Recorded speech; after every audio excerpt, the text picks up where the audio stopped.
പരിശുദ്ധ പരുമല തിരുമേനി 17 വർഷം പാർത്ത മണ്ണാണ് തുമ്പമൺ. തുമ്പമണ്ണിന്റെ ചരിത്രം സഭയുടെ ചരിത്രത്തോടൊപ്പം തന്നെ പഴയതാണ്. പരിശുദ്ധന്റെ കാൽപാദങ്ങൾ, കാൽമുദ്രകൾ ഏറ്റുവാങ്ങിയ മണ്ണിൽ കൂടെയാണ് ഈ ദേശത്തെ ജനങ്ങൾക്ക് നടക്കാനുള്ള വലിയ ഭാഗ്യം ഉണ്ടായത്. അവിടെയാണ് നമ്മൾക്ക് സ്വാഗതം ആശംസിച്ച അച്ഛൻ പറഞ്ഞ വാക്കുകൾ 1-2 ദിവസം കൊണ്ട് നവംബർ 1-ലും 2-ലും നടന്നു തീർക്കാനുള്ളതല്ല പദയാത്രകൾ, മറിച്ച് ആ പരിശുദ്ധൻ ഈ മണ്ണിൽ കൂടി 17 വർഷം നടന്നെങ്കിൽ വസൂരി വന്ന ജനങ്ങളെല്ലാം മുറിക്കുള്ളിൽ നിന്ന് പുറത്തിറങ്ങാതിരുന്ന സമയത്ത്, ഒരുവനെ കാണാൻ പോകാൻ പോലും ധൈര്യം കാണിക്കാതിരുന്ന സമയത്ത്, ക്രിസ്തുവിനെ നെഞ്ചിലേറ്റി ക്രിസ്തു എന്ന വലിയ ധൈര്യത്തോടുകൂടി ഒരു മടിയുമില്ലാതെ ദൈവത്തിൻ്റെ പ്രതിപുരുഷനായി ഓരോ രോഗിയെയും കാണുവാനായി അവരവരുടെ ഭവനത്തിലേക്ക് കടന്നു ചെല്ലുകയും രോഗിയുടെ ദേഹം വേദന എടുക്കാതിരിക്കുവാൻ ഔഷധമുള്ള വെറ്റിലമേൽ അവരെ കിടത്തുകയും അതിൽ കൂടി അനേക രോഗികൾ സൗഖ്യപ്പെടുകയും ചെയ്ത ഒരു ദേശമാണ് ഈ തുമ്പമൺ ദേശം. പരിശുദ്ധനായ പരുമല തിരുമേനിയുടെ നിറഞ്ഞ സാന്നിധ്യവും നിറഞ്ഞ ആ ഒരു കൃപയും വ്യാപരിക്കുന്ന ദേശം. അതിൽ പ്രഥമായി അത് മുഴുവൻ നിറഞ്ഞിരിക്കുന്ന ഒരു ദേവാലയത്തിന്റെ അകത്താണ് നമ്മൾ ഓരോരുത്തരും ആയിരിക്കുന്നത്. നമ്മുടെ ജീവിതം മുഴുവൻ സ്വർഗ സിയോനിലേക്ക് ലക്ഷ്യം വെച്ച് യാത്ര ചെയ്യുന്ന സഞ്ചാരികളായ നമ്മുടെ ജീവിതങ്ങൾ നിത്യതയിലേക്കുള്ളൊരു പദയാത്രക്കാരാണ് നമ്മൾ ഓരോരുത്തരും. സങ്കീർത്തനക്കാരൻ പറയുന്നത് പോലെ, ഞാൻ പരദേശിയായി പാർക്കുന്ന നിന്റെ വീട്ടിൽ നിന്റെ ചട്ടങ്ങൾ എനിക്ക് കീർത്തനങ്ങളാകുന്നു എന്ന് പറയുന്നത് പോലെ, ഈ പരദേശിയായി പാർക്കുന്ന ഈ നാട്ടിൽ, ഈ ലോകത്തിൽ, ഈ ഭൂമിയിൽ ക്രിസ്തുവിന്റെ ചട്ടങ്ങളെ കീർത്തനങ്ങളാക്കിയ വിശുദ്ധന്മാരായ പിതാക്കന്മാരാൽ അലങ്കൃതമായ പരിശുദ്ധ സഭയുടെ അംഗങ്ങളാണ് നമ്മൾ ഓരോരുത്തരും. ഇന്നത്തെ സന്ധ്യയുടെ ചിന്തയ്ക്കായി വേർതിരിച്ചിരിക്കുന്നത് വിശുദ്ധ വേദപുസ്തകത്തിലെ വിശുദ്ധ യൂദ എഴുതിയ ലേഖനം. വിശുദ്ധ യൂദ എഴുതിയ ലേഖനം ഒരു കരട് പോലെ ഇത്തിരിയേ ഉള്ളൂ എന്ന് നമുക്ക് തോന്നും. 66 പുസ്തകങ്ങൾ അടങ്ങുന്ന നാം ഉപയോഗിക്കുന്ന വേദപുസ്തകത്തിലെ 65-ാമത്തെ പുസ്തകം, വെളിപ്പാട് പുസ്തകത്തിന്റെ തൊട്ടു മുന്നിലുള്ള ഒരു ഒറ്റ ലേഖനം, ഒരു പുസ്തകം, ഒറ്റ അധ്യായം മാത്രമുള്ള ഒരു ലേഖനം, വിശുദ്ധ യൂദ എഴുതിയ ലേഖനം എന്ന് 65-ാമത്തെ പുസ്തകം നമുക്ക് കാണാൻ സാധിക്കും. വിശുദ്ധ യൂദായുടെ ലേഖനത്തില് 1-ാം അധ്യായത്തിന്റെ 20-ാം വാക്യം ഇങ്ങനെ പറയുന്നു: നിങ്ങളോ പ്രിയമുള്ളവരെ, നിങ്ങളുടെ അതിവിശുദ്ധ വിശ്വാസത്തെ ആധാരമാക്കി നിങ്ങൾക്ക് തന്നെ ആത്മീക വർധനവ് വരുത്തിയും പരിശുദ്ധാത്മാവിൽ പ്രാർത്ഥിച്ചും നിത്യജീവനായിട്ട് നമ്മുടെ കർത്താവായ യേശുക്രിസ്തുവിന്റെ കരുണയ്ക്കായി കാത്തിരുന്നും കൊണ്ട് ദൈവസ്നേഹത്തിൽ നിങ്ങളെ തന്നെ സൂക്ഷിച്ചു കൊള്ളുവിൻ. ഈ പരിശുദ്ധന്റെ പെരുന്നാളിൽ 123-ാമത്തെ പെരുന്നാൾ നമ്മൾ ആഘോഷിക്കുമ്പോൾ ഈ പരിശുദ്ധ പിതാവിനും നമ്മളോട് പറയാൻ ഇത്ര മാത്രമേ ഉള്ളൂ: ആകയാൽ നിങ്ങളോ പ്രിയമുള്ളവരെ, നിങ്ങളുടെ അതിവിശുദ്ധ വിശ്വാസത്തെ ആധാരമാക്കി നിങ്ങൾക്ക് തന്നെ ആത്മീക വർധനവ് വരുത്തിയും പരിശുദ്ധാത്മാവിൽ പ്രാർത്ഥിച്ചും നിത്യജീവനായിട്ട് നമ്മുടെ കർത്താവായ യേശുക്രിസ്തുവിന്റെ കരുണയ്ക്കായി കാത്തിരിക്കുന്നുകൊണ്ടും ദൈവസ്നേഹത്തിൽ നിങ്ങളെ തന്നെ സൂക്ഷിച്ചു കൊള്ളുവിൻ. വീണ്ടും 22-ാമത്തെ വാക്യം പറയുകയാണ്: സംശയിക്കുന്നവരായ ചിലരോട് കരുണ ചെയ്യുവിൻ, ചിലരെ തീയിൽ നിന്ന് വലിച്ചെടുത്ത് രക്ഷിപ്പിൻ, ജഡത്താൽ കറ പിടിച്ച അങ്കി പോലും പകച്ചുകൊണ്ട് ചിലർ ഭയത്തോടെ കരുണ കാണിപ്പീനെന്ന്. ഇന്നും നമുക്ക് വേണ്ടി സ്വർഗത്തിൽ മധ്യസ്ഥത വഹിക്കുന്ന പരിശുദ്ധനായ പരുമല തിരുമേനി വിശുദ്ധ യൂദായുടെ അടിസ്ഥാനത്തിൽ, യൂദാ ലേഖനത്തിന്റെ അടിസ്ഥാനത്തിൽ പരിശുദ്ധാത്മാവിൽ ചിന്തിക്കുമ്പോൾ വിശുദ്ധ യൂദ ആരാണ് എന്ന് നമുക്കറിയാം. കർത്താവിന്റെ ശിഷ്യന്മാരിൽ പ്രിയനിൽ ഒരുവനാണ് യൂദ. യൂദാ ലേഖനം ആരംഭിക്കുന്നത് തന്നെ കർത്താവിന്റെ ദാസനായ യേശുക്രിസ്തുവിന്റെ ദാസനും യാക്കോബിന്റെ സഹോദരനുമായ യൂദ എന്ന് പറഞ്ഞുകൊണ്ടാണ്. കർത്താവിന്റെ പ്രിയ ശിഷ്യനായ യൂദ തന്നെ കർത്താവിന്റെ ദാസൻ എന്നാണ് ഈ ലേഖനത്തിന്റെ ആദ്യം തന്നെ ഉപയോഗിക്കുന്ന പദം. ആരാണ് യൂദ എന്ന് ചോദിച്ചാൽ, അമ്മ മറിയത്തിന്റെ സഹോദരി മറിയത്തിന്റെയും ക്ലെയോഫാവിന്റെയും മകനാണ് യൂദ. വിശുദ്ധ വേദപുസ്തകത്തിൽ വിശുദ്ധ യോഹന്നാൻ ശ്ലീഹ എഴുതിയ സുവിശേഷം 14-ാം അധ്യായത്തിന്റെ 22-ാം വാക്യത്തിലും വിശുദ്ധ ലൂക്കോസിന്റെ സുവിശേഷം 6-ാം അധ്യായത്തിന്റെ 16-ാം വാക്യത്തിലും ക്രിസ്തുവിന്റെ ശിഷ്യനായി യൂദ എന്നും യാക്കോബിന്റെ സഹോദരനായ യൂദ എന്നും ഇസ്കരിയോത്താവ് അല്ലാത്ത യൂദ എന്നുമൊക്കെ ഈ വിശുദ്ധനായ യൂദ ശ്ലീഹായെ കുറിച്ച് പറയുന്നുണ്ട്. ഈ വിശുദ്ധനായ യൂദ ശ്ലീഹ ആദിമസഭയിൽ ദുരുപദേശങ്ങൾ വർദ്ധിച്ചിരുന്ന സമയത്ത് തെറ്റായ ഉപദേശങ്ങൾക്കെതിരെ ശബ്ദമുയർത്തുകയും ആ ഉപദേശങ്ങൾക്കെതിരെ ഉറച്ചു നിൽക്കാനും വിശ്വാസത്തിൽ നിലനിൽക്കാനും ദൈവജനത്തെ പ്രബോധിപ്പിച്ചുകൊണ്ട് എഴുതിയതാണ് ഈ ലേഖനം. ഈ ലേഖനത്തിന്റെ പ്രത്യേകത ഒറ്റ അധ്യായം മാത്രമേ ഉള്ളൂ. ഒരുവൻ എന്നും ജീവിച്ചിരിക്കേണ്ടതിന് ഒരുപാട് അധ്യായങ്ങളുടെ ആവശ്യമൊന്നുമില്ല എന്ന് തൻ്റെ സ്വന്തം എഴുത്തുകളിൽ കൂടി വിശുദ്ധനായ യൂദ നമ്മെ പഠിപ്പിക്കുകയാണ്. ഇന്ന് നമ്മൾ ഏത് ദേശത്ത് ചെന്നാലും വിശുദ്ധനായ യൂദ ശ്ലീഹയുടെ നാമത്തില് അനേക ദേവാലയങ്ങൾ നമുക്ക് കാണാൻ സാധിക്കും. ഒറ്റ അധ്യായം മാത്രമേ എഴുതിയിട്ടുള്ളൂ. പക്ഷെ അനേക ദേവാലയങ്ങൾ ഈ വിശുദ്ധനായ യൂദ ശ്ലീഹയുടെ നാമത്തിൽ സ്ഥാപിതമായിട്ടുണ്ട്.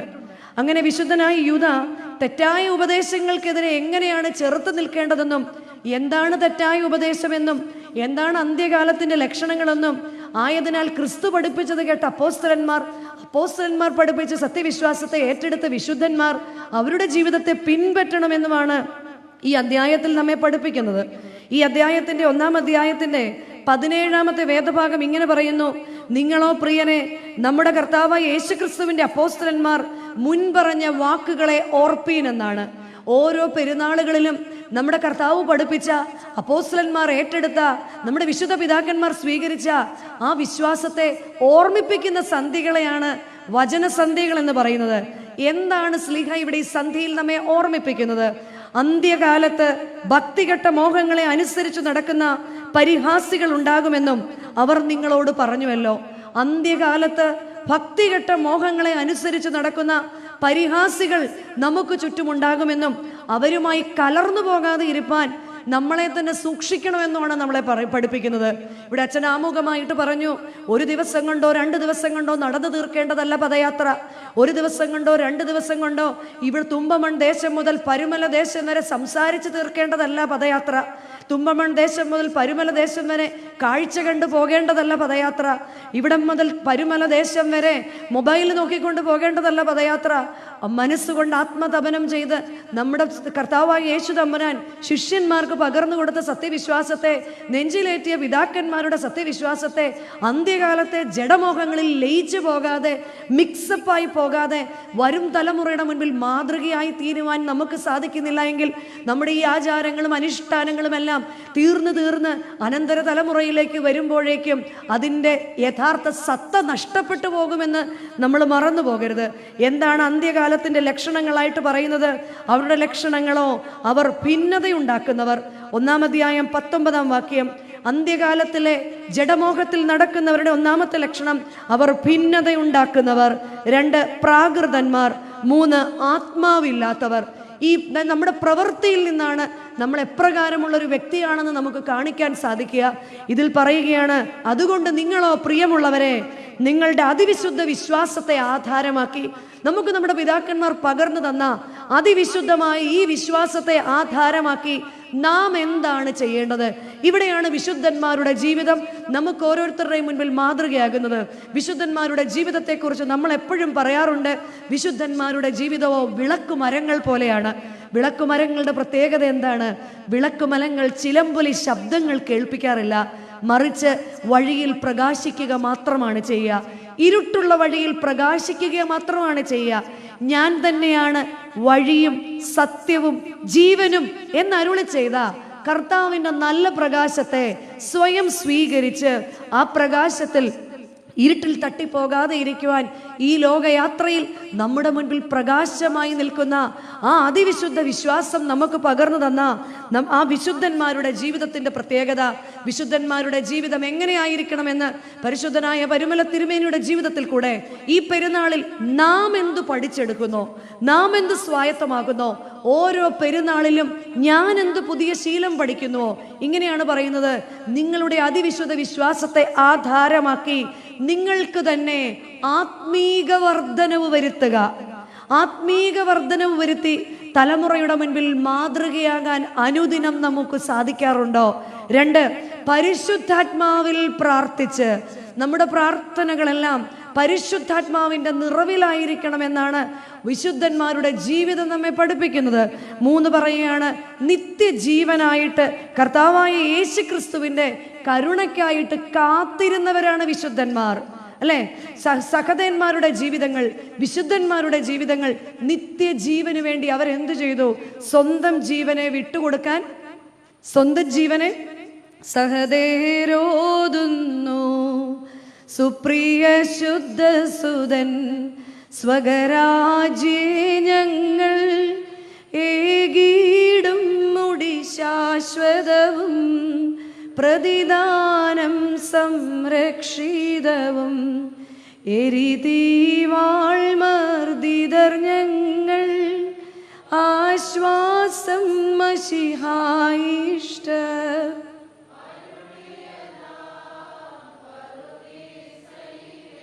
ഇങ്ങനെയുള്ളവർക്ക് അരുളിയതായ പരുദീസയെ അവർ കാംക്ഷിച്ചു. എങ്ങനെയുള്ളവർ? സഹതയരോതുന്നു സുപ്രിയ ശുദ്ധസുതൻ നമുക്കായിട്ട് ഒരുക്കിയിരിക്കുന്ന ആ നിത്യജീവൻ പ്രാപിപ്പാൻ എരിതീയോ വാളോ മർദ്ദനമോ കഷ്ടതയോ നിന്ദയോ പരിഹാസമോ പട്ടിണിയോ പീഡനമോ ഇതൊന്നും ഈ ഭൂമിയിൽ എനിക്ക് സാരമില്ലെന്ന് പറഞ്ഞ് നിത്യജീവനായിട്ട് കർത്താവായ യേശുക്രിസ്തുവിൻ്റെ കരുണയ്ക്കായിട്ട് കാത്തിരുന്നവരാണ് വിശുദ്ധന്മാരുടെ ജീവിതത്തിന്റെ മാതൃക. 4, ദൈവസ്നേഹത്തിൽ നിങ്ങളെ തന്നെ സൂക്ഷിച്ചു കൊള്ളുവിൻ. നമ്മളോട് പറയുകയാണ്, ദൈവസ്നേഹത്തിൽ നമ്മളെ തന്നെ, നമുക്കെല്ലാം സ്നേഹമുള്ളവരാണ്. പക്ഷെ നമ്മുടെ സ്നേഹം ദൈവസ്നേഹമാണോ എന്നുള്ളതാണ്. അസൂയയില്ലാത്ത സ്നേഹം, അഹങ്കാരമില്ലാത്ത സ്നേഹം, പരിഹസിക്കാത്ത സ്നേഹം, ക്ഷമിക്കുന്ന സ്നേഹം, സഹിക്കുന്ന സ്നേഹം, ഈ ദൈവസ്നേഹത്തിൽ അനുദിനം നമ്മെ വർദ്ധിപ്പിക്കുമ്പോഴാണ് പരിശുദ്ധനായ പരുമല തിരുമേനിയെ പോലെയുള്ള വിശുദ്ധന്മാരുടെ ജീവിത മാതൃകയിൽ നിന്ന് ഞാനും നിങ്ങളും ഈ പെരുന്നാളിൽ എന്തെങ്കിലും ആർജിച്ചെടുത്തു എന്ന് പറയാൻ സാധിക്കുക. വീണ്ടും പറയുകയാണ്, അതുകൊണ്ട് പ്രിയമുള്ളവരെ, സംശയിക്കുന്ന ചിലരോട് കരുണ ചെയ്യുവീനെന്ന്. വിശ്വാസ ജീവിതത്തിൽ അജ്ഞതയുള്ളവർ നമുക്ക് ചുറ്റുമുണ്ട്. അവരോട് കരുണ ചെയ്യുകയാണോ, മറിച്ച് നമ്മളും കാര്യത്തോടെടുക്കുമ്പോൾ അവരും നമ്മളും ഒരുപോലെ മത്സരിക്കുകയാണോ ചെയ്യുന്നതെന്ന് നമ്മൾ ചിന്തിക്കണം. ദൈവത്തെക്കുറിച്ചുള്ള വലിപ്പം നമുക്ക് കാട്ടിത്തന്നവരാണ് വിശുദ്ധന്മാർ. ഒരിക്കല് ഒരു കുഞ്ഞപ്പനോട് ചോദിക്കുകയാണ്, അപ്പാ ഈ ദൈവം എന്ന് പറഞ്ഞാൽ ആരാണ്? അപ്പനിങ്ങനെ ആകാശത്തേക്ക് കൈ ഉയർത്തിയപ്പോൾ അതുവഴി ഒരു എയറോപ്ലെയിൻ പറന്നു പോകുന്നുണ്ട്. ആ വിമാനത്തെ ഒരു പൊട്ടോളം കണ്ടപ്പോൾ കുഞ്ഞിന് സന്തോഷമായി. കാരണം അനങ്ങുന്ന വിമാനത്തെയാണ് കുഞ്ഞ് കണ്ടത്. അപ്പൊ കുഞ്ഞ് ചോദിച്ചു, അപ്പാ അതാണോ ദൈവം? അങ്ങനെ ആകാശത്തിരിക്കുന്നതാണോ ദൈവം? അപ്പൻ ചിരിച്ചു. അടുത്ത ദിവസം തന്നെ ഈ കുഞ്ഞിനെ അപ്പൻ എയർപോർട്ടിൽ കൊണ്ടുപോയി. എയർപോർട്ടിൽ കൊണ്ടുപോയപ്പോൾ അപ്പനും കുഞ്ഞും കാണുന്നത് വലിയൊരു എയറോപ്ലെയിനാണ്. കുഞ്ഞിൻ്റെ കണ്ണിൽ ഒതുങ്ങാത്ത വലിയൊരു എയറോപ്ലെയിൻ. അപ്പൊ കുഞ്ഞ് ചോദിച്ചു, അപ്പാ നമ്മൾ അന്ന് കണ്ട ദൈവം അവിടെ നോക്കിയപ്പോൾ ഇത്രയും ഉണ്ടായിരുന്നുള്ളല്ലോ, ഇതെന്താ ഇത്രയും വലുത്? അപ്പൻ കുഞ്ഞിനോട് ഉപദേശിച്ചു കൊടുത്തു, മോനെ, ദൈവത്തെ നീ എവിടെ നിന്ന് നോക്കുന്നുവോ അതാണ് ദൈവത്തിന്റെ വലിപ്പം.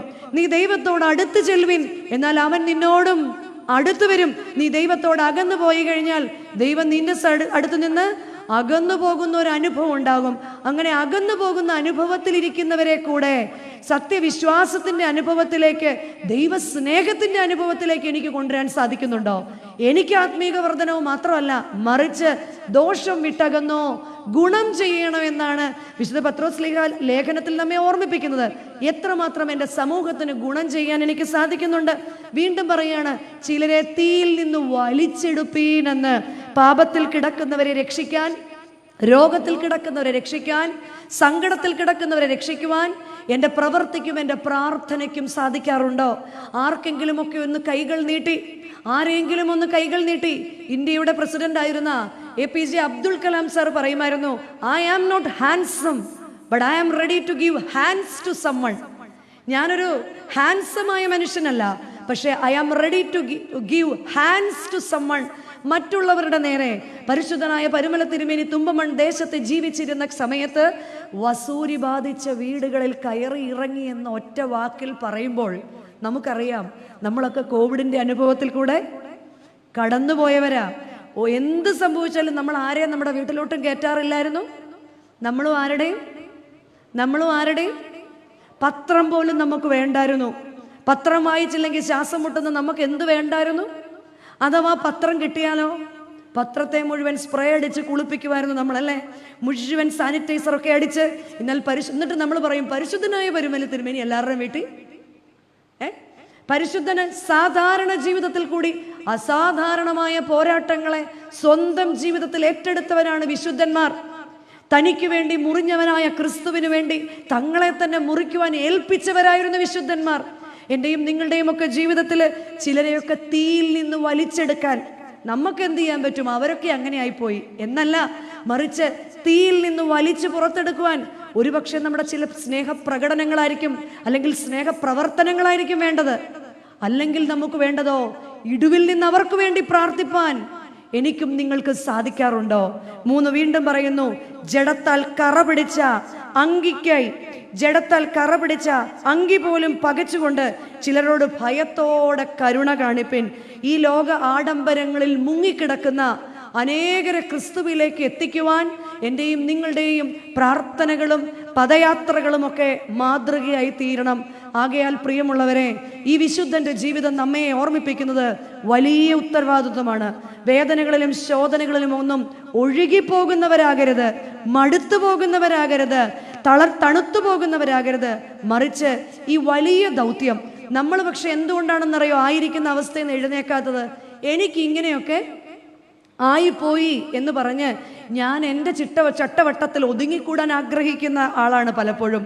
ഒരിക്കല് ഒരൊട്ടകവും ഒട്ടകത്തിൻ്റെ കുഞ്ഞും കൂടി ഇരിക്കുകയാണ്. ഈ ഒട്ടകത്തിൻ്റെ കുഞ്ഞ് ഒട്ടകത്തിൻ്റെ അമ്മയോട് ചോദിക്കുക, എന്താ അമ്മ ദൈവം നമ്മളെ ഇങ്ങനെയൊക്കെ ആക്കിയത്? അപ്പൊ അമ്മ ചോദിച്ചു, എന്താ മോനെ അങ്ങനെ ചോദിച്ചത്? അപ്പൊ ഒട്ടകം അതിൻ്റെ കാലിലേക്ക് നോക്കിയിട്ട് പറയാ, എല്ലാ മൃഗങ്ങളുടെയും വിരലുകൾ എന്തൊരു ഭംഗിയാ, നമ്മളുടെ വിരലുകൾ മാത്രം എന്താ ഇങ്ങനെ കൂട്ടി ഒട്ടിയിരിക്കുന്നത്? അമ്മ ചിരിച്ചു. വീണ്ടും ഈ കുഞ്ഞൊട്ടകം അമ്മയൊട്ടകത്തോട് ചോദിക്കുക, എന്താ അമ്മ നമ്മുടെ കൺപീലികൾ മാത്രം ഇങ്ങനെ തൂങ്ങി താഴേക്ക് കിടക്കുന്നത്? വീണ്ടും അതിന് സങ്കടം, നമ്മുടെ മൂക്ക് മാത്രം എന്താ ഒരു ഭംഗിയുമില്ലാതെ ഇങ്ങനെ വിരൂപമായിരിക്കുന്നത്? ഇങ്ങനെ അതിനുശേഷം ചോദിച്ചു, എല്ലാം പോട്ടെ അമ്മ, എല്ലാ മൃഗങ്ങൾക്കും എന്തൊരു സൗന്ദര്യ, നമ്മുടെ പുറത്ത് മാത്രം എന്താ അമ്മ ഇത്രയും വലിയ കൂനിരിക്കുന്നത്? അമ്മയൊട്ടകം ഈ കുഞ്ഞൊട്ടകത്തോട് പറഞ്ഞു, നമ്മളെ ദൈവമാക്കി വെച്ചിരിക്കുന്നത് മരുഭൂമിയിലെ കപ്പലായിട്ടാണ്. ഈ മരുഭൂമിയിൽ കൂടി നടക്കാൻ വേണ്ടിയാണ്. മരുഭൂമിയിൽ നടക്കുന്നവന് വിരലുകൾക്കിടയിൽ കൂടി വിടവുകൾ ഉണ്ടായാൽ അവന്റെ വിരലുകൾക്കിടയിൽ കൂടി മണലുകൾ കയറി അവന് നടത്തം സുഗമമാകുകയില്ല. അതുകൊണ്ട് ഇവിടെ നടക്കാൻ പാകമായ വിരലുകളാണ് ദൈവം നമുക്ക് നൽകിയിരിക്കുന്നത്. നമ്മുടെ കൺപീലികൾ മണൽ കാറ്റടിക്കുമ്പോൾ ഈ മണൽ കാറ്റ് മുഖത്തേക്ക് അടിച്ച് കണ്ണിൽ കയറാതിരിക്കുവാൻ ദൈവം വിശറി പോലെ നമുക്ക് കൺപീലികൾ തന്നിരിക്കുക. ഈ ചൂടുകാറ്റ് നാസാദ്വാരത്തിലേക്ക് കയറാതിരിക്കുവാൻ അടഞ്ഞ മൂക്കുകൾ നമുക്ക് നൽകിയിരിക്കുക. അപ്പോൾ ഈ കൂനോ അമ്മ കുഞ്ഞിന് പറഞ്ഞു കൊടുക്കുക, മകനെ നമുക്ക് ദൈവം തന്നിരിക്കുന്ന കൂന് ഈ മരുഭൂമിയിലേക്കുള്ള യാത്ര അത്ര എളുപ്പമല്ല. എപ്പോഴും നമുക്ക് ആഹാരവും വെള്ളവും ലഭിക്കുകയില്ല. നമുക്ക് ആവശ്യമായിരിക്കുന്ന എനർജി സ്റ്റോർ ചെയ്യാൻ വേണ്ടിയാണ് നമ്മുടെ മുതുകത്ത് ദൈവം ഈ കൂന് തന്നിരിക്കുന്നത്.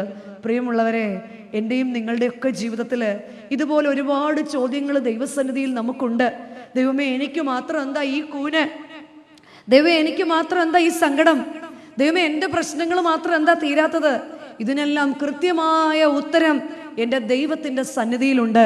നമ്മുടെ തലമുറയുടെ മുൻപിൽ വ്യക്തമായ ഉത്തരങ്ങൾ കൊടുക്കണമെങ്കിൽ വിശുദ്ധമായ ജീവിതം നയിക്കുന്ന, സ്വയം ആത്മീക വർധനവ് വരുത്തുന്നവരും പരിശുദ്ധാത്മാവിൽ പ്രാർത്ഥിക്കുന്നവരും നിത്യജീവനെ ആഗ്രഹിക്കുന്നവരും ദൈവത്തിൻ്റെ കരുണയ്ക്കായിട്ട് ദൈവസ്നേഹത്തിൽ നമ്മളെ തന്നെ സൂക്ഷിക്കുന്നവരുമായിട്ട് നാം ആയിത്തീരുമ്പോൾ മാത്രമാണ് നമ്മുടെ തലമുറയുടെ മുൻപിൽ ഈ പെരുന്നാളുകളെല്ലാം മാതൃകയാകുക.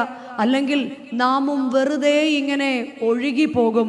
എബ്രായ ലേഖനം 2-ാം അധ്യായം ആരംഭിക്കുന്ന ഇത് ഇങ്ങനെയാണ്, അതുകൊണ്ട് നാം വല്ലപ്പോഴും ഒഴുകിപ്പോകാതിരിക്കേണ്ടതിന് കേട്ടത് അധികം ശ്രദ്ധയോടെ കരുതിക്കൊള്ളുവാൻ ആവശ്യമാകുന്നു. അതുകൊണ്ട് നാം എന്ത് ചെയ്യുന്നു?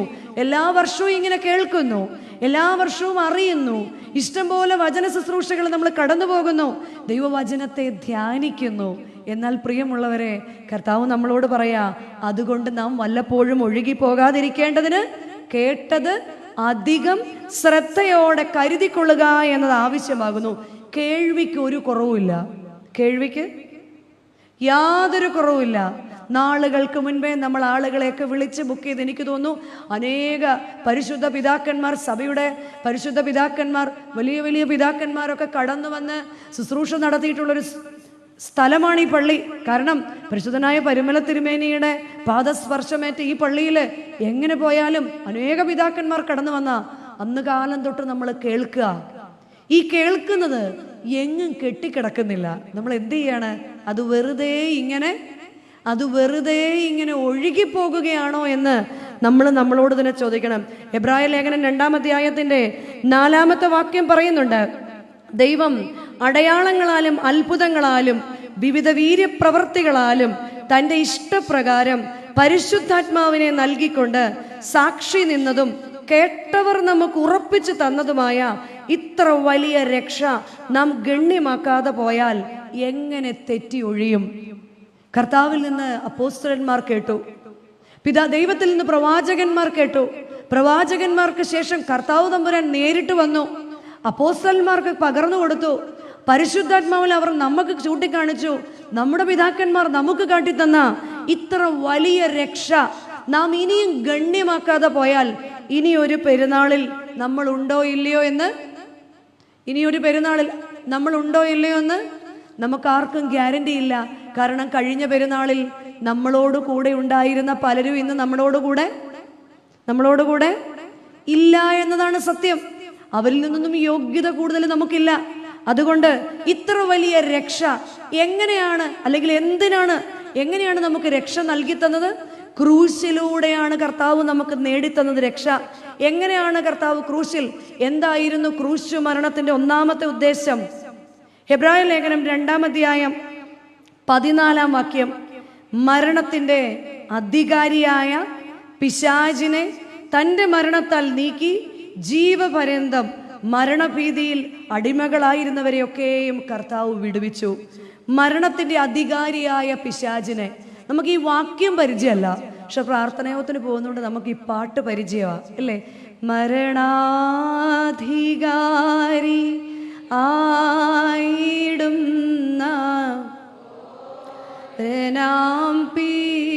പിശാചിനെ മരണത്തിനാലെ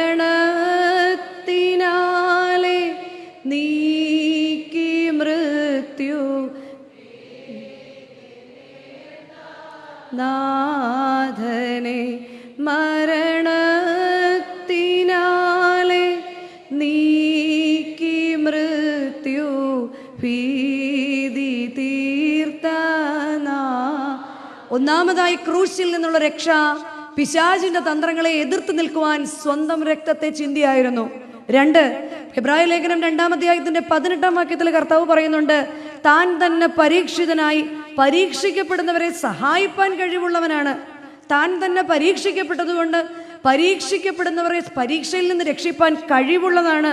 3, ഈ ക്രൂശിലെ രക്ഷ നമുക്ക് ഓരോരുത്തർക്കും നിത്യജീവൻ വാഗ്ദത്തം ചെയ്തുകൊണ്ടുള്ളതാണ്. എന്നാൽ ഇതിനെ തെറ്റി നാം എങ്ങനെ ഒഴിയും? ഇങ്ങനെ തെറ്റി ഒഴിയാൻ നോക്കിയ ആളാണ് യോന. എന്നിട്ട് എവിടെ വരെ ചെല്ലാൻ സാധിച്ചു? ആവണക്കിന്റെ ചുവട് വരെ, അല്ലെങ്കിൽ മത്സ്യത്തിന്റെ വയറ്റിൽ വരെ. ഇതിനപ്പുറത്ത് ഓടി ഒളിക്കാൻ ആർക്ക് സാധിച്ചില്ല.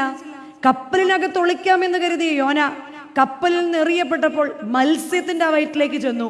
മത്സ്യത്തിന്റെ വയറ്റിൽ നിന്ന് വീണ്ടും ഭൂമിയുടെ ആശ്വാസമായിട്ട് ആവണക്കിന്റെ ചുവട്ടിൽ ഒളിക്കാമെന്ന് വിചാരിച്ചു. അതുകൊണ്ടാണ് സങ്കീർത്തനക്കാരൻ 139-ാം സങ്കീർത്തനത്തിൽ പറയുന്നത്, തിരുസന്നിധി വിട്ട് ഞാൻ എവിടേക്ക് ഓടും? കാരണം ഞാൻ സ്വർഗത്തിൽ കയറിയാൽ നീ അവിടെയുണ്ട്, ഞാൻ പാതാളത്തിൽ എൻ്റെ കിടക്ക വിരിച്ചാൽ ഞാനും നിങ്ങളും ഓരോ പ്രവൃത്തിയും ചെയ്യുന്നതിന് മുൻപ് കർത്താവേ എൻ്റെ ഉള്ളിൽ ബോധ്യം തരണമേ. തിരുസന്നിധി വിട്ട് എനിക്ക് ഓടാൻ ഒരു സ്ഥലവും ഇല്ല. ഞാൻ എവിടേക്ക് ഓടും?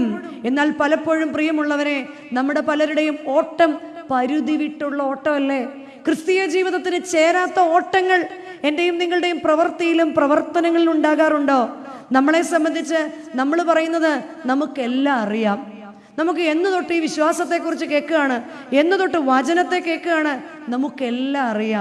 നമുക്കെല്ലാം അറിയാം എന്ന് പറയുമ്പോൾ യൂദാലേഖനത്തിലേക്ക് വീണ്ടും തിരിച്ചു പോകണം. യൂദാലേഖനത്തിലേക്ക് വീണ്ടും തിരിച്ചു പോകുമ്പോൾ 1-ാം അധ്യായത്തിന്റെ 5-ാം വാക്യത്തില് ലേഖനകർത്താവ് പറയാണ്, നിങ്ങളോ സകലവും ഒരിക്കൽ അറിഞ്ഞുവെങ്കിലും നിങ്ങളെ ഓർമ്മിപ്പിക്കുവാൻ ഞാൻ ഇച്ഛിക്കുന്നത്, നിങ്ങളോ സകലതും അറിഞ്ഞു എന്ന് പറയുന്നു. ഞങ്ങൾക്കിതെല്ലാം അറിയാം, ഞങ്ങൾക്ക് ഞങ്ങളുടെ വിശ്വാസം അറിയാം, ഞങ്ങൾക്ക് ഞങ്ങളുടെ മര്യാദകൾ അറിയാം. എങ്കിലും ഓർക്കുക, ഒന്ന്, ജനത്തെ മിസ്രൈമിൽ നിന്ന് രക്ഷിച്ചിട്ടും വിശ്വസിക്കാത്തവരെ പിന്നത്തേതിൽ അവൻ നശിപ്പിച്ചു. എല്ലാം അറിയാമെന്ന് പറയുമ്പോഴും ജനത്തെ മിസ്രൈമിൽ നിന്ന് രക്ഷിച്ചിട്ട് വിശ്വസിക്കാത്തവരെ പിന്നത്തേതിൽ എന്ത് ചെയ്തു? കർത്താവ് ശിക്ഷിച്ചു. രണ്ടാമത് പറയാ, തങ്ങളുടെ വാഴ്ച കൈക്കൊള്ളാതെ സ്വന്തം വാസസ്ഥലം വിട്ടുപോയ ദൂതന്മാരെ മഹാദിവസത്തിന്റെ വിധിക്കായിട്ട് എന്നേക്കുമുള്ള ചങ്ങലയിലിട്ടു. മൂന്നാമതായിട്ട് പറയാണ്, സോദോമിനെയും ഗൊമോറയെയും നശിപ്പിച്ചു.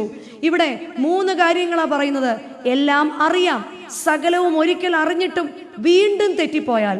നമ്മൾ ഓരോരുത്തരും പറയുന്നത് നമുക്കിതെല്ലാം ഈ വന്ന് പറയുന്നവരുടെ എല്ലാം ഭാഷാപ്രയോഗങ്ങളല്ലാതെ പുതിയ കാര്യങ്ങളൊന്നുമല്ല, എല്ലാം നമുക്കറിയാം. പക്ഷെ കർത്താവ് പറയാ, ഒരിക്കൽ അറിഞ്ഞിട്ട് വീണ്ടും തെറ്റിപ്പോയാൽ ജനത്തെ പിന്നത്തേതിൽ കർത്താവ് നശിപ്പിച്ചു. ആ ജനത്തെ നശിപ്പിക്കാൻ കാരണം എന്തായിരുന്നു? ആർത്തിമാറാത്ത ജനം, ആർത്തിമാറാത്ത ജനം. എത്ര പ്രാവശ്യം എവിടെയെല്ലാം വെച്ച് നമ്മളെ ഓരോരുത്തരെയും രക്ഷിച്ചിരിക്കുന്നു. എന്നാലും പലപ്പോഴും ദൈവജനത്തിന് എന്താ സംഭവിക്കുക? മിസ്രൈമിന്റെ അടിമത്തത്തിൽ നിന്ന് കനാനിലേക്ക് കൊണ്ടുപോകുന്ന വഴിയിൽ ജനം യഥാർത്ഥത്തിൽ എത്ര ദൂരം ഉണ്ടായിരുന്നു? 800 ചില്ലുവാനം കിലോമീറ്റർ, 837 കിലോമീറ്ററേ ദൂരം ഉണ്ടായിരുന്നുള്ളൂ അവരുടെ നടപ്പ്. ആഞ്ഞു പിടിച്ചാൽ ദിവസങ്ങൾ കൊണ്ട് ചെല്ലാവുന്ന ദൂരം മാത്രം. പക്ഷെ അവർ നടന്നത് എത്ര വർഷമായിരുന്നു? 40 വർഷം. അവര് നടന്നത് 40 വർഷം. കാരണം അനുസരണക്കേട്, കാരണം ജനത്തിന്റെ അനുസരണക്കേട്. ആ പോക്കിന്റെ വഴിയിൽ അനേകരും മരണപ്പെട്ടു, കനാൻ കാണാതെ നശിച്ചുപോയി. എന്റെയും നിങ്ങളുടെയൊക്കെ ജീവിതത്തിൽ പലതും കൈയുടെ അടുത്ത് വരെ എത്തിയിട്ട് കിട്ടാതെ പോകും. പലതും അടുത്ത് വരെ എത്തിയിട്ട് ഒരുപക്ഷെ നമ്മുടെ അനുസരണക്കേടോ, നമ്മുടെ മാതാപിതാക്കളുടെ അനുസരണക്കേടോ, നമ്മുടെ മക്കളുടെ അനുസരണക്കേടോ, എന്തുകൊണ്ടാണ് ദൈവമേ എൻ്റെ അടുത്ത് വരെ വന്നിട്ടും എനിക്കത് കിട്ടാത്തതെന്ന് ഞാൻ എന്നോട് തന്നെ ചോദിക്കേണ്ടിയിരിക്കുന്നു. രണ്ടാമത് ഇസ്രായേലിനെ ശിക്ഷിച്ചത് എങ്ങനെയാണ്? മാറാവ്യാധികൾ കൊണ്ട്. സംഖ്യാപുസ്തകം 11-ാം അധ്യായം 31 മുതലുള്ള വാക്യത്തിൽ കാണാം. 33-ാമത്തെ വാക്യം ഇങ്ങനെയാണ് പറയുന്നത്: കാട ഇറച്ചി അവരുടെ പല്ലിനിടയിലിരിക്കുമ്പോഴും അവർ പരസ്പരം അസൂയപ്പെട്ടു. കാട ഇറച്ചി അവരുടെ പല്ലിന്റെ ഇടയ്ക്കിരിക്കുമ്പോഴും അവർ പരസ്പരം അസൂയപ്പെട്ടു. ദൈവജനത്തിന്റെ രണ്ടാമത്തെ വീഴ്ച. ഒന്നാമത്തെ വീഴ്ച അനുസരണക്കേട്, രണ്ടാമത്തെ വീഴ്ച അസൂയ. എന്നിട്ട് അവരെന്ത് ചെയ്തു? അവരെപ്പോഴും ദൈവത്തോട് ഇങ്ങനെ പരിഭവിച്ചുകൊണ്ടേയിരുന്നു. അവരിങ്ങനെ കംപ്ലൈന്റുകൾ പറഞ്ഞുകൊണ്ടേയിരുന്നു. എപ്പോഴും കംപ്ലൈന്റുകളാണ്. നമ്മൾ ഓർത്ത് നോക്കിക്കേ, എൻ്റെയും നിങ്ങളുടെയും പ്രാർത്ഥനകളിൽ വലിയൊരു കംപ്ലൈന്റുകളുടെ കൂമ്പാരമാണോ നമ്മൾ? എപ്പോഴും പരാതിയാ, തന്നത് പോരാ, തന്നത് പോരാ, തന്നത് പോരാ എന്ന് പറഞ്ഞ് നമ്മൾ കരയുമ്പോൾ ചിന്തിക്കുക, എനിക്ക് തന്നതാണോ പോരാത്തത്? എന്നേക്കാൾ കൂടുതൽ വേറെ ആർക്കേലും ഉള്ളതാണോ എൻ്റെ പ്രശ്നം? എനിക്ക് ജോലി കിട്ടാത്തതാണോ എൻ്റെ പ്രശ്നം? എൻ്റെ കൂടെ പഠിച്ച മറ്റുള്ളവർക്ക് ജോലി കിട്ടിയതാണോ എൻ്റെ പ്രശ്നം? എനിക്ക് ഓസ്ട്രേലിയ പോകാൻ പറ്റാത്തതാണോ എൻ്റെ പ്രശ്നം? എൻ്റെ അടുത്തുള്ള വീട്ടിലെ കൊച്ച് ഓസ്ട്രേലിയ പോയതാണോ എന്താണ് എൻ്റെ കുഴപ്പം? എനിക്ക് കാർ ഇല്ലാത്തതാണോ എൻ്റെ കുഴപ്പം? അതോ മറ്റൊരാൾക്ക് അത് ഉള്ളതാണോ എൻ്റെ കുഴപ്പം? ഇറച്ചി പല്ലിനിടയിലിരിക്കുമ്പോഴും ദൈവത്തിനെതിരെ പിറുപിറുക്കുന്ന സ്വഭാവം എൻ്റെയും നിങ്ങളുടെയും ജീവിതത്തിൽ ഉണ്ടെങ്കിൽ, ഇവിടെ പറയാണ്, ദൈവജനം അനേകം പേർ വാഗ്ദത്ത ദേശം അവകാശമാക്കിയില്ല. നിത്യജീവൻ അവകാശമാക്കണമെങ്കിൽ, ആത്മീക വർധനവ് വരുത്തണമെങ്കിൽ, പരിശുദ്ധാത്മാവിൽ പ്രാർത്ഥിക്കണമെങ്കിൽ, ഈ അസൂയയുടെ ആത്മാവ്, പരാതിയുടെ ആത്മാവ് നമ്മളിൽ നിന്നില്ലാതെയാകണം. വീണ്ടും അനേകർ മരിച്ചുപോയി. മൂന്നാമത് അവർക്ക് കിട്ടിയ ശിക്ഷ, തീവ്രമായ പാമ്പുകളെ അവരുടെ ഇടയിലേക്ക് അയക്കപ്പെട്ടു. ദൈവത്തിനും മോശയ്ക്കുമെതിരെ ഇസ്രായേൽ ജനം പിറുപിറുത്തു. അവർ പലപ്പോഴും പറഞ്ഞു, ഞങ്ങൾ മടുത്തു, ഞങ്ങൾ ഈ ആഹാരം മടുത്തു, ഞങ്ങൾ ഈ നടത്തം മടുത്തു. നമ്മളും ജീവിതത്തിൽ അങ്ങനെ പരാതി പറയാറുണ്ട്. They grumbled against God എന്നാ പറയാ. അവർ ദൈവത്തിനെതിരെ പിറുപിറുത്തു. നമ്മളൊന്ന് ചോദിച്ചു നോക്കിക്കേ, ഒരിക്കൽ രക്ഷപ്പെട്ടിട്ട് അല്ല, എത്ര പ്രാവശ്യം നമ്മൾ രക്ഷപ്പെട്ടിരിക്കുന്നു? പലപ്പോഴും പിറുപിറുപ്പ്, ജീവിത പങ്കാളിയോടുള്ള പിറുപിറുപ്പ്, മക്കളോടുള്ള പിറുപിറുപ്പ്, ദേവാലയത്തോടുള്ള പിറുപിറുപ്പ്, ഞാനായിരിക്കുന്ന പ്രാർത്ഥനായോഗത്തിലുള്ള പിറുപിറുപ്പ്, എവിടെ കൂടിയാലും ഒരു പിറുപിറുപ്പ് ഉണ്ടായപ്പോഴാണ് അനേക തീവ്ര പാമ്പുകൾ അവരുടെ ഇടയിൽ വന്ന് അനേകർ ആ വഴിയിൽ വെച്ച് മരിച്ചുപോയി. കനാൻ അവകാശമാക്കിയില്ല. 4, ഭൂമി പിളർന്ന് കുറെ പേർ താഴേക്ക് പോയി. സംഖ്യാപുസ്തകം 16-ാം അധ്യായത്തില് കോരഹും 250 പേരും മോശയ്ക്കെതിരെയും അഹറോനെതിരെയും ദൈവത്തിന്റെ അധികാര കൊടുക്കലിനെതിരെയും പിറുപിറുത്തു. ഭൂമി പിളർന്ന് ദൈവം മുൻപാകെ ഈ ചോദ്യം ചെയ്തവർ ഭൂമിയുടെ ഇടയിലേക്ക് താഴേക്ക് പോയി. പലപ്പോഴും ക്വസ്റ്റ്യനിങ്, ആവശ്യമില്ലാത്ത ചോദ്യം ചെയ്യൽ, ആരെ കണ്ടാലും ചോദ്യം ചെയ്യൽ. അതിന്റെ അർത്ഥം എന്താണെന്നറിയോ? ഞാൻ ആരോ ആണ്. എല്ലാവരെയും ചോദ്യം ചെയ്യാൻ ഞാൻ ആരോ ആണ്. അതുകൊണ്ടാണല്ലോ നമുക്ക് എല്ലാവരെയും ചോദ്യം ചെയ്യാനുള്ള ആ ത്വര ഉണ്ടാകുന്നത്. വീട്ടിൽ ആരെന്ത് ചെയ്താലും ചോദ്യം ചെയ്യും, നാട്ടിൽ ആരെന്ത് ചെയ്താലും എനിക്ക് ചോദ്യം ചെയ്യണം. പലരും കനാൻ അവകാശമാക്കിയില്ല. എന്ത് സംഭവിച്ചു? ഭൂമി പിളർന്ന് അവർ ഭൂമിയുടെ അധോഭാഗങ്ങളിലേക്ക് ഇറങ്ങിപ്പോയി. 5-ാമത്തെ, പലരും കനാൻ അവകാശപ്പെടാത്തത് അവര് ദൈവ സാന്നിധ്യം നഷ്ടപ്പെടുത്തി. എങ്ങനെ? മോശ മലമുകളിൽ പ്രാർത്ഥിച്ചു കൊണ്ടിരുന്നപ്പോൾ, മോശയെ കാണാതെ വന്നപ്പോൾ, മോശ കൽഫലവും കൊണ്ട് ഇറങ്ങി വന്നപ്പോൾ കണ്ട കാഴ്ച, കാളക്കുട്ടിയെ ഉണ്ടാക്കി അവർ അതിനെ ആരാധിക്കുന്നതാണ്.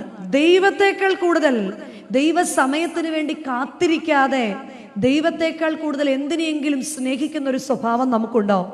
ദൈവത്തെക്കാൾ കൂടുതൽ എൻ്റെ സൗന്ദര്യത്തെ, ദൈവത്തെക്കാൾ കൂടുതൽ എൻ്റെ ആരോഗ്യത്തെ, ദൈവത്തെക്കാൾ കൂടുതൽ എൻ്റെ പണത്തെ, ദൈവത്തെക്കാൾ കൂടുതൽ അധികാരത്തെ ഞാൻ സ്നേഹിക്കുന്നുവെങ്കിൽ കനാൻ കാണാൻ സാധിക്കുകയില്ല. ഒന്നാമത് പറയാണ്, അനുസരണമില്ലാത്ത ജനം. മിസ്രൈമിൽ നിന്ന് രക്ഷപ്പെട്ട അനുസരണമില്ലാത്തത് കൊണ്ട് കനാനിലെത്തിയില്ല. അതുകൊണ്ടാണ് ശ്ലീഹ നമ്മളോട് പറയുന്നത്, നിങ്ങളോ സകലവും ഒരിക്കൽ അറിഞ്ഞുവെങ്കിലും നിങ്ങളെ ഓർമ്മിപ്പിക്കുവാൻ ഞാൻ ഇച്ഛിക്കുന്നത് എന്തെന്നാൽ, ഒരിക്കൽ അറിഞ്ഞിട്ട് വീണ്ടും തെറ്റിപ്പോയവരെ ദൈവം ശിക്ഷിച്ചു. ആർത്തിമാറാത്ത ജനത്തെ ദൈവം ശിക്ഷിക്കുകയാണ്. 2ാമത് പറയുകയാണ്, അധികാരമോഹം മാറാത്ത ജനം.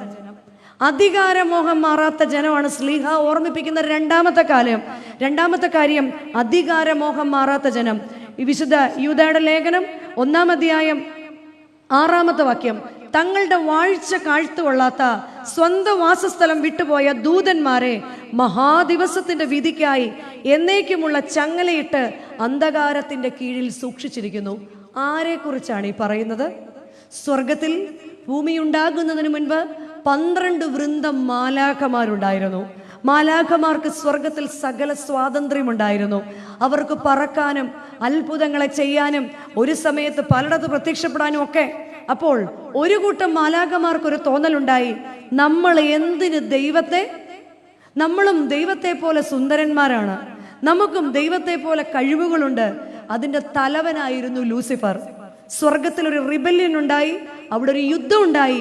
മീഖായേൽ ഊരിപ്പിടിച്ച വാളുമായി ലൂസിഫറിനെയും സംഘത്തെയും ഭൂമിയുടെ അധോഭാഗങ്ങളിലേക്ക് വെട്ടിയിട്ടു. അവര് വന്ന് വീണത് എവിടെയാണ്?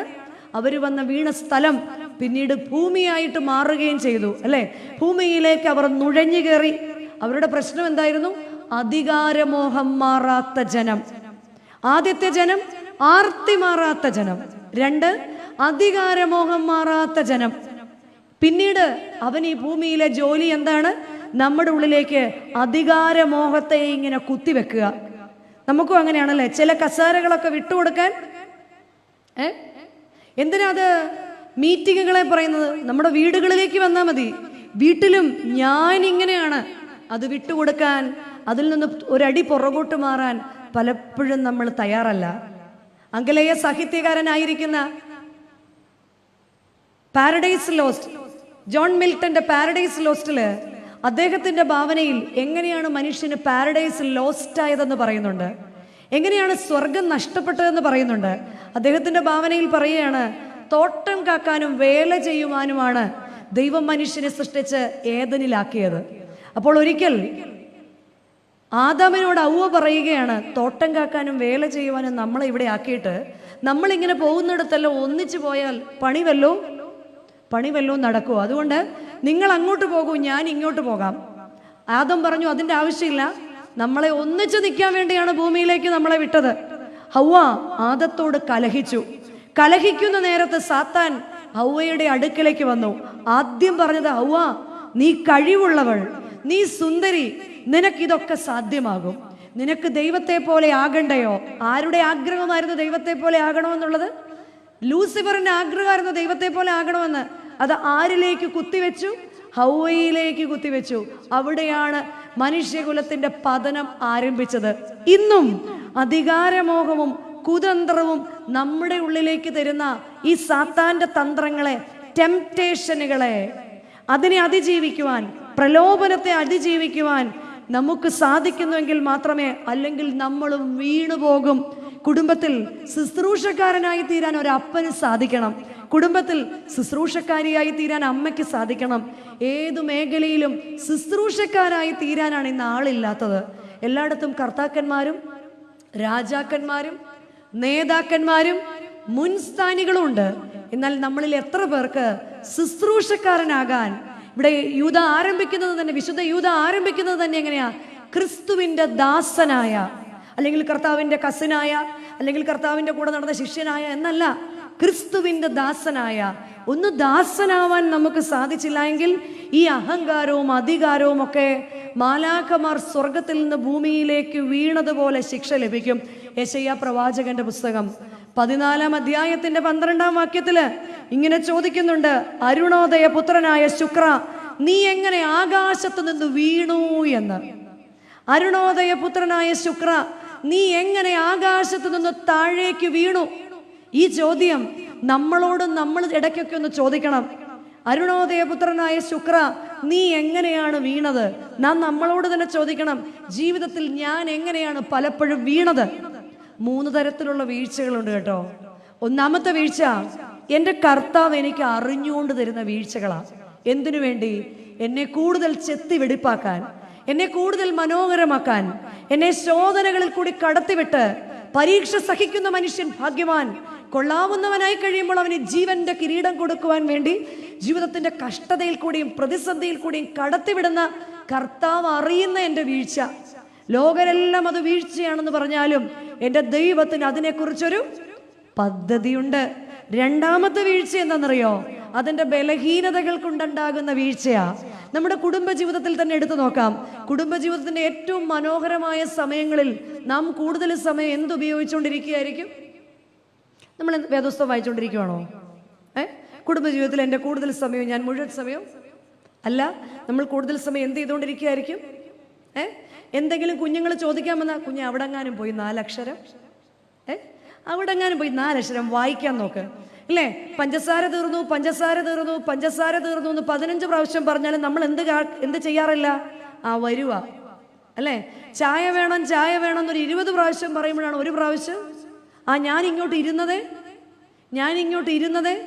ഇത് തന്നെയാണ് നമ്മുടെ മക്കളും ചെയ്യുന്നത്. നമ്മുടെ മക്കളും എന്തേ ചെയ്യുന്നുള്ളൂ? സ്കൂളിൽ നിന്ന് വരുന്നുടനെ ഒറ്റ ആഗ്രഹമുള്ളൂ. ശരിക്കും പറഞ്ഞാൽ അപ്പനെയും അമ്മയും കാണാനൊന്നുമല്ല ഇന്ന് പലരും സ്കൂളിൽ നിന്ന് വീട്ടിലോട്ട് മമ്മിയോട് എന്തെങ്കിലും ചോദിക്കുന്ന, മമ്മി ആ ആഹാരം ഉണ്ടാക്കുന്ന സമയത്ത് എനിക്ക് എന്ത് ചെയ്യാം? നമ്മുടെ ബലഹീനത എന്താണോ അതിൽ കൂടെ മാത്രമേ സാത്താൻ കയറുള്ളൂ. ചിലർക്ക് ഈ ഒരു ബലഹീനതയില്ല. അന്നേരം അവരുടെ ബലഹീനത എന്താണെന്നറിയോ? 1 പറഞ്ഞ് 2 പൊട്ടിത്തെറിക്കും. അപ്പൊ സാത്താൻ ഏത് ബലഹീനതയിൽ കൂടെ കയറുള്ളൂ? ആ ദേഷ്യം എന്ന ബലഹീനതയിൽ കൂടെ കയറുള്ളൂ. ഓരോരുത്തരുടെയും, ചിലർക്ക് മറ്റുള്ളവരുടെ വളർച്ച കാണുമ്പോൾ വല്ലാത്ത സന്തോഷമാണോ? വല്ലാത്ത അസൂയയാണോ? അപ്പൊ അവരുടെ ബലഹീനത അത് മനസ്സിലാക്കിയ സാത്താൻ പലപ്പോഴും ഇതെല്ലാം ഉണ്ടാക്കുന്ന എന്താണെന്നറിയോ? ഈ കലഹത്തിന് ശേഷം ഈ കലഹിക്കുന്നവന് തന്നെയാണ് സങ്കടം. ഈ വഴക്കിന് ശേഷം വഴക്കിടുന്നവർക്ക് തന്നെയാണ് സങ്കടം. ഓരോ ദിവസവും നമ്മൾ എന്നിട്ട് പറയും, ഇന്നലേക്കാൾ ഇന്നു ഞാൻ പ്രിയൻ നാടിനോട്, ഇന്നലേക്കാൾ ഇന്നു ഞാൻ പ്രിയൻ നാടിനോ ഏറ്റവും അടുത്തായതെനി. അതിൻ്റെ അർത്ഥം എന്താ? എൻ്റെ ആയുസിൻ്റെ ഒരു ദിവസം കൂടെ കഴിഞ്ഞു. അതിനുശേഷം ഈ കല്ലറയുടെയൊക്കെ അടുത്ത് ചെന്നിട്ട് കരഞ്ഞിട്ട് കാര്യമില്ല. കൂടെ ഇരിക്കുന്ന സമയത്ത് എൻ്റെ ബലഹീനതയുടെ അകത്തൂടെയാണ് പിശാച് കയറുന്നത്. സഹോദരന്മാർ തമ്മിൽ സ്നേഹം ഉണ്ടാവണമെന്ന് ആഗ്രഹമുണ്ട്. ഭാര്യ ഭർത്താക്കന്മാർ തമ്മിൽ സ്നേഹം ഉണ്ടാവണമെന്ന് ആഗ്രഹമുണ്ട്. പക്ഷെ പലപ്പോഴും വീട്ടിലെ ചോദ്യം, ഞങ്ങളിൽ ആരാണ് വലിയവൻ? ഇത് മനുഷ്യകുലത്തിന്റെ വീഴ്ചയാണെന്നാണ് ശ്ലീഹ ഓർമ്മിപ്പിക്കുന്നത്.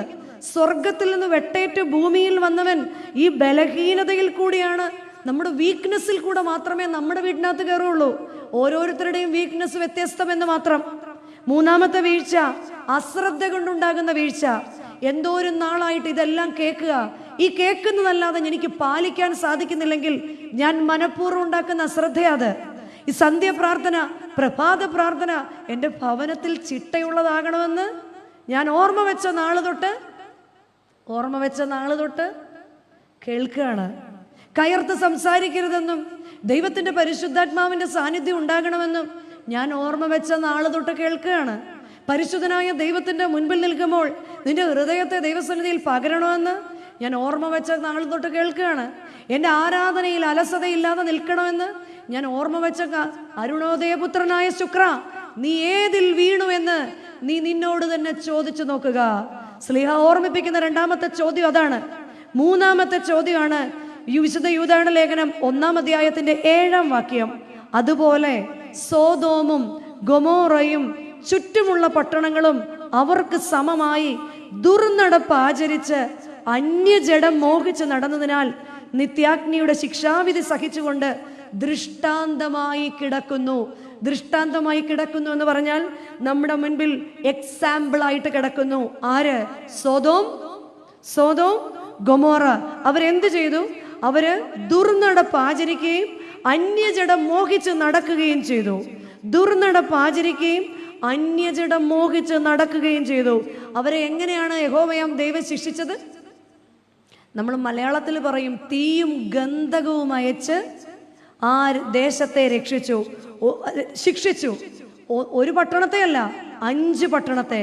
സോദോം, ഗൊമോറ, അദ്മ, സെബോയിം, സോവർ, 5 പട്ടണത്തെ എങ്ങനെയാ? തീയും ഗന്ധവും എന്ന് പറയുമ്പോൾ നിസ്സാരമായിട്ട് തോന്നും. ശരിക്കും സൾഫർ, തീ, ഈ 2 മഴയും ഒന്നിച്ച്, കെമിക്കൽ മഴ ഒരു വശത്തൂടെ, മറ്റൊരു വശത്ത് തീ മഴ. ഇവിടെ നല്ല മഴ പെയ്തിട്ട് തന്നെ ഇവരൊക്കെ എന്തായിരിക്കും പ്രാർത്ഥിക്കുന്നത്? ദൈവമേ, സന്ധ്യയ്ക്ക് മഴയൊന്നും പെയ്യല്ലേ. ആൾക്കാരൊക്കെ നല്ല മനോഹരമായ തണുത്ത മഴ പെയ്തിട്ട് നമുക്ക് സഹിക്കാൻ ഒരു പരിധി വിട്ടു കഴിഞ്ഞാൽ നമുക്ക് സഹിക്കാൻ പറ്റത്തില്ല. ആ സ്ഥാനത്ത് തീ മഴ വിട്ട് യഹോവയാം ദൈവം സോദോമിനെയും ഗൊമോറയെയും ചുറ്റുമുള്ള 5 പട്ടണങ്ങളെയും നശിപ്പിച്ചു. അവർക്ക് വേണ്ടി ഇടുവിൽ നിന്ന് അബ്രഹാം എന്നൊരു നീതിമാൻ യഹോവയാം ദൈവത്തിന്റെ മുൻപിൽ മധ്യസ്ഥത യാചിച്ചിട്ട് ചോദിച്ചു, ഈ ദേശത്ത് ഞാൻ 50 പേരെ കൊണ്ടുവരട്ടെ. എന്തായിരുന്നു അവർ ചെയ്ത? അവരുടെ ദുർനടപ്പ്, അവരുടെ ലൈംഗിക ദുർനടപ്പ്, അവരുടെ പ്രകൃതി വിരുദ്ധ മോഹങ്ങൾ, അവരുടെ അഹങ്കാരം, അവരുടെ ധൂർത്ത്. ഇന്ന് നമ്മളുടെ ജീവിതത്തിലേക്ക് നമ്മളൊന്ന് ആത്മശോധന ചെയ്താൽ, കർത്താവേ, എൻ്റെ ബന്ധങ്ങളിൽ എൻ്റെ ജീവിതം, എൻ്റെ ദുർനടപ്പ് എങ്ങനെയാണ്? അപ്പം നമ്മൾ പറയും പരസ്യമായിട്ട് ദുർനടപ്പൊന്നും ഉള്ളവര് പരസ്യമായിട്ട് ദുർനടപ്പുള്ളവരൊന്നും. അതുകൊണ്ടാ സങ്കീർത്തനക്കാരും പ്രാർത്ഥിച്ചത്, കർത്താവേ, രഹസ്യകാര്യങ്ങളിൽ നീ എന്നെ കുറ്റം വിധിക്കരുതേ എന്ന്. എൻ്റെ കാഴ്ചകൾ എന്താണെന്ന് എൻ്റെ ഫോണൊന്ന് നോക്കിയാൽ മതി. അതിൻ്റെ ഹിസ്റ്ററി ഇങ്ങനെ കയറി വരും, ഞാൻ എന്താണ് കണ്ടുകൊണ്ടിരിക്കുന്നതെന്ന്. മറ്റൊരാളിനെ കാണുമ്പോൾ എന്തർത്ഥത്തിലാണ് ഞാൻ നോക്കുന്നതെന്ന്. എൻ്റെ ദുർനടപ്പ്, എൻ്റെ അഹങ്കാരം, എൻ്റെ അസൂയ, സോദോമിനെയും ഗൊമോറയെയും ദൈവം നശിപ്പിച്ചു എന്നാണ് പറയുന്നത്. അഹങ്കാരവും അസൂയയും ആത്മാവിനെ നശിപ്പിക്കുന്ന ക്യാൻസറാ. എൻ്റെ ബന്ധങ്ങളിൽ ഞാൻ എങ്ങനെയാണ്? എന്നിട്ട് പ്രാർത്ഥനയാകുത്തി നമ്മൾ ഇരുന്ന് പാടും, ബന്ധങ്ങളിൽ എൻ്റെ കർമ്മങ്ങളിൽ എന്നെ നിൻ ജീവസാക്ഷിയായി നിർത്തിയിടുവാൻ. നമ്മൾ പാടാറില്ലേ? ബന്ധങ്ങളിലും കർമ്മങ്ങളിലും നമ്മൾ ആരായിരിക്കണം? വിശുദ്ധന്മാർ പറയുക, ദൈവത്തിൻ്റെ ജീവനുള്ള സാക്ഷികളാകണം നമ്മൾ. ചേർന്ന് പാടാം. ബന്ധങ്ങളിൽ എൻ്റെ കർമ്മങ്ങളിൽ എന്നെ നിൻ ജീവസാക്ഷിയായി നിർത്തിയിടുവാൻ പരിപാവനാത്മാവിൻ വരദാനമെന്നിൽ പകരുന്ന സ്നേഹവും ദാനമല്ലേ. പരിപാവനാത്മാവിൻ വരദാനമെന്നിൽ പകരുന്ന സ്നേഹവും ദാനമല്ലേ. എല്ലാം ദാനമല്ലേ, ഇതൊന്നും എൻ്റേതല്ല. എല്ലാം തന്നതല്ലേ. ഒന്നും ഞാൻ നേടിയതല്ല. എല്ലാ ദിവസവും എല്ലാം ദാനമാണ്. ഇതൊന്നും എൻ്റെ അല്ല. എൻ്റെ ദുർനടപ്പുകള്, എൻ്റെ ദോഷ സംസാരങ്ങള്. ചിലർക്ക് ദോഷ സംസാരങ്ങളും ദോഷ നാവുകളും ഉണ്ട്. ഇവിടെ പറയാണ്, ഈ ദേശത്ത് 50 നീതിമാന്മാരെ ഞാൻ കൊണ്ടുവരട്ടെ എന്ന് അബ്രഹാം പറഞ്ഞു. യഹോവയാം ദൈവം തലയാട്ടിയിട്ട് പറഞ്ഞു കൊണ്ടുവരാൻ. ഇച്ചിരി കഴിഞ്ഞപ്പോൾ അബ്രഹാം വന്നിട്ട് ചോദിച്ചു, 45 പേരെ കൊണ്ടുവരട്ടെ? കുറച്ച് കഴിഞ്ഞ് വീണ്ടും ചോദിച്ചു, യഹോവ എന്നോട് കോപിക്കരുതേ, ഞാൻ 40 പേരെ കൊണ്ടുവരട്ടെ? പിന്നെ വീണ്ടും ഭയത്തോടെ അബ്രഹാം ചോദിച്ചു, ഞാൻ 30 പേരെ കൊണ്ടുവരട്ടെ? വീണ്ടും ആരുമില്ല, 20 പേരെ കൊണ്ടുവരട്ടെ? എന്തിന്? ദേശത്തൊരു 10 നീതിമാന്മാരെ പോലും എടുക്കാനില്ല. അതാണ് സോദോമിൻ്റെയും ഗൊമോറയുടെയും വീഴ്ച. ആകയാൽ പ്രിയമുള്ളവരെ, സോദോം വീണതല്ല നമ്മൾ ദുഃഖിക്കേണ്ടത്. ഈ ദേശത്ത് എൻ്റെ ദൈവം എന്നോട് ചോദിക്കുക, നീതിമാന്മാരായി നമ്മളിൽ എത്ര പേരുണ്ട്? ഒന്നാമത്തെ ചോദ്യം. രണ്ടാമത്തെ ചോദ്യം നമ്മളോട് ചോദിക്കുക, എൻ്റെ നിമിത്തമാണോ എൻ്റെ കുടുംബം വീണു പോകാൻ പോകുന്നത്? എൻ്റെ നിമിത്തമാണോ എൻ്റെ തലമുറ വീണു പോകാൻ പോകുന്നത്? എൻ്റെ നിമിത്തമാണോ എൻ്റെയും എൻ്റെ കുടുംബവും ദൈവസന്നിധിയിൽ അനുഗ്രഹിക്കപ്പെടാൻ പോകുന്നത്? കണ്ണുനീരോടുകൂടി ആത്മതപനം ചെയ്ത് പ്രാർത്ഥിച്ചില്ല എങ്കിൽ സോദോമിനെയും ഗൊമോറയെയും പോലെ നമ്മൾ നശിച്ചു പോകും. അതുകൊണ്ടാണ് എഫ്രൈമിന്റെ ഗീതം നമ്മൾ ചൊല്ലുന്നത്. എന്നും പ്രഭാതത്തിലും സന്ധ്യയിലും നമ്മൾ ചൊല്ലുന്നത്, ഒളിവായി നോക്കിയിടാതെ അടിയന്റെ കണ്ണുകളെയും വഞ്ചന കേൾക്കാതെ അടിയന്റെ കാതുകളെയും നീ കേൾക്കണമേ.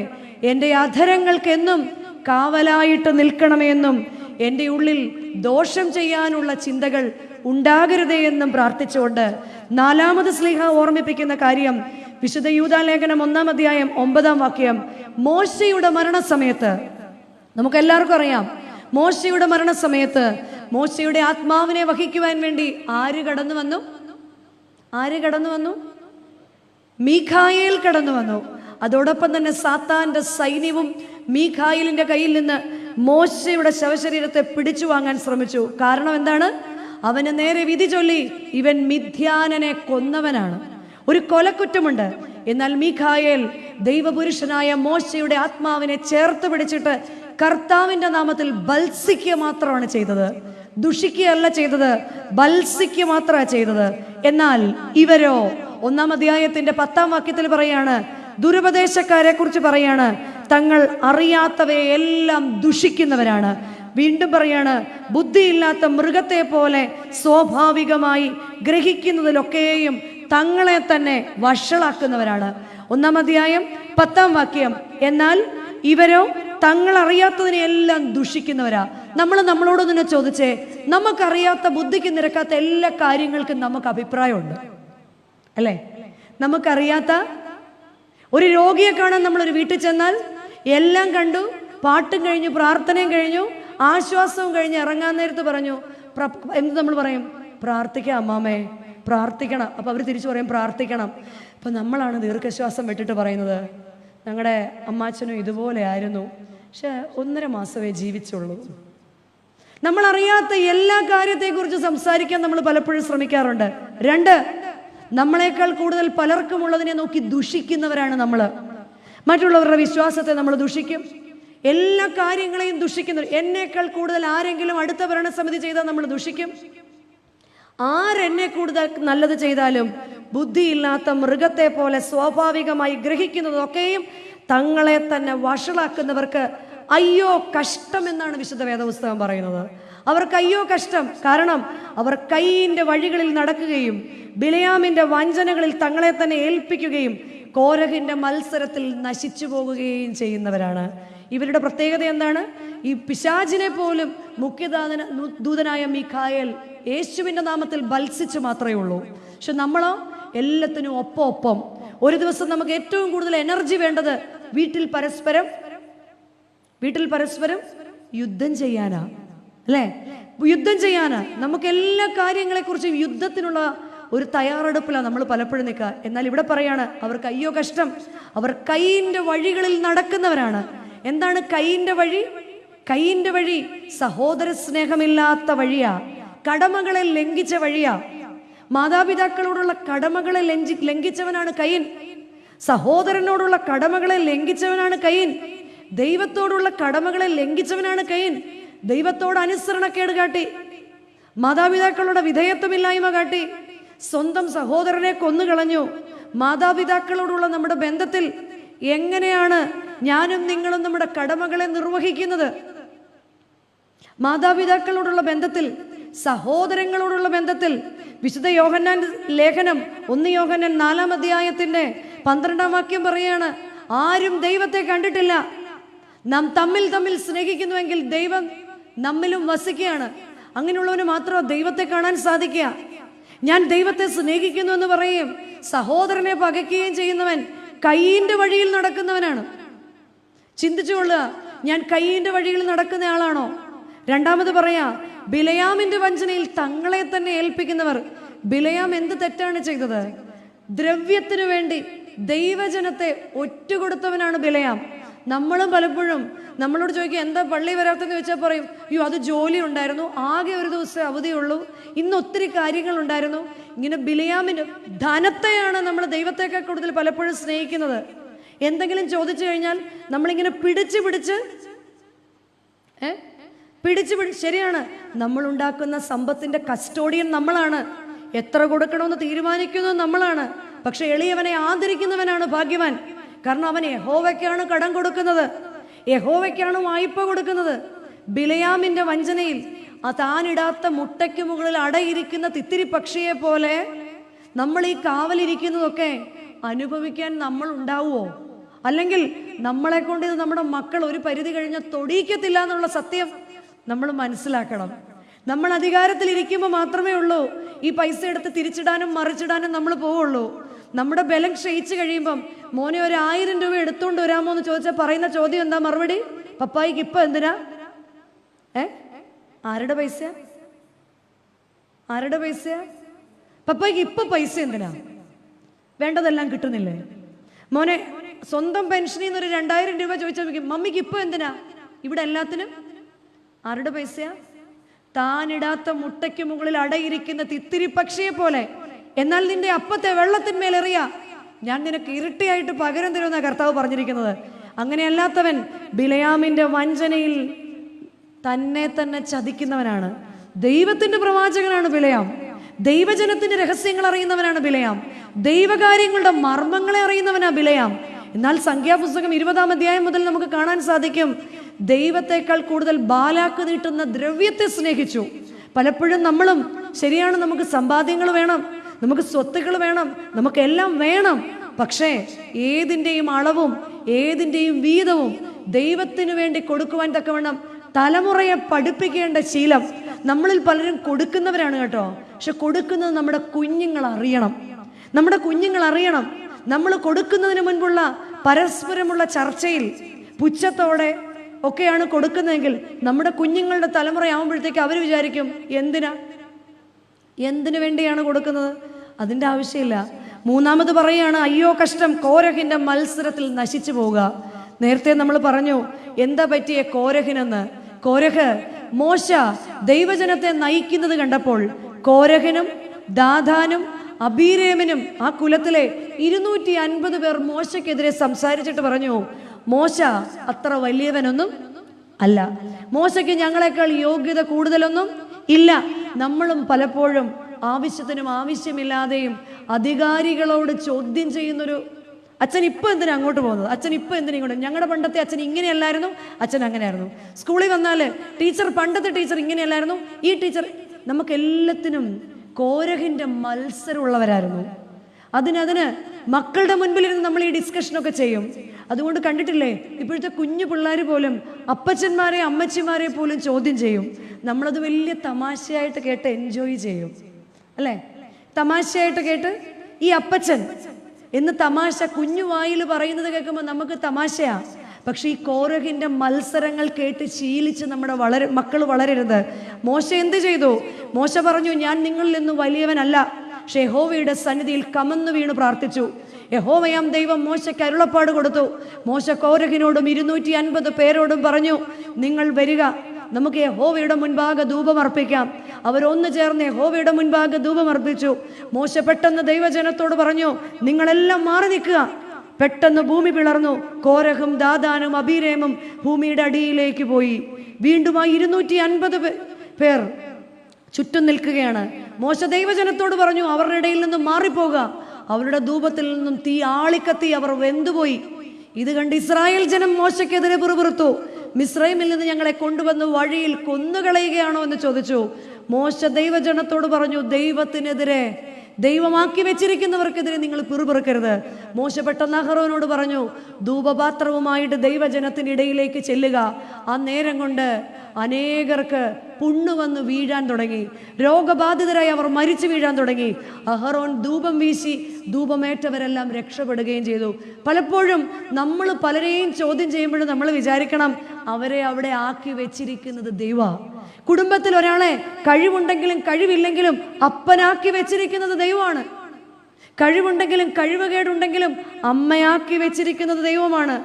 ദൈവസന്നിധിയിൽ നാം പലപ്പോഴും ചോദ്യങ്ങൾ ചെയ്യുമ്പോൾ സ്ലീഹ ഓർമ്മിപ്പിക്കുന്ന കാര്യങ്ങൾ, ആർത്തിമാറാത്ത ജനത്തിന് എന്താണ് സംഭവിച്ചത്?